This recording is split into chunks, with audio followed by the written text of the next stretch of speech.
Quelle est la nuance entre comment le monde est géré aujourd'hui et ce qu'apporte la fédéralitude? Où se trouve la différence? Mais la fédéralitude s'appuie sur 4 piliers principaux. C'est un courant de pensée qui s'appuie sur 4 piliers principaux.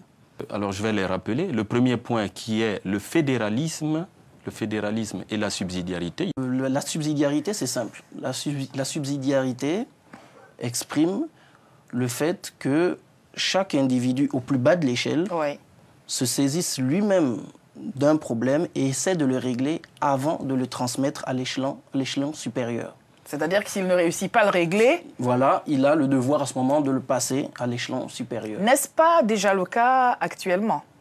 Non, pas nécessairement, parce que notre système démocratique actuel est organisé de telle façon que toutes les décisions et tous les mouvements partent du haut vers le bas. Il a expliqué ce que c'est que la subsidiarité. Le deuxième point, un gouvernement collégial à présidence tournante. Donc le gouvernement collégial est élu par un collège, c'est-à-dire le Parlement. Et à l'intérieur, il y aura pendant la durée du mandat une distribution des fonctions. Le troisième élément, c'est la démocratie directe.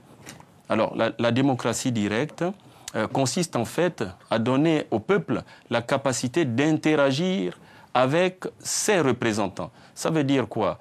Quand il disait que les décisions viennent du haut, que ce soit les parlementaires qui adoptent les lois pour le peuple ou le gouvernement qui va favoriser l'adoption de certaines lois, le peuple souvent n'a pour dernier ressort que la grève.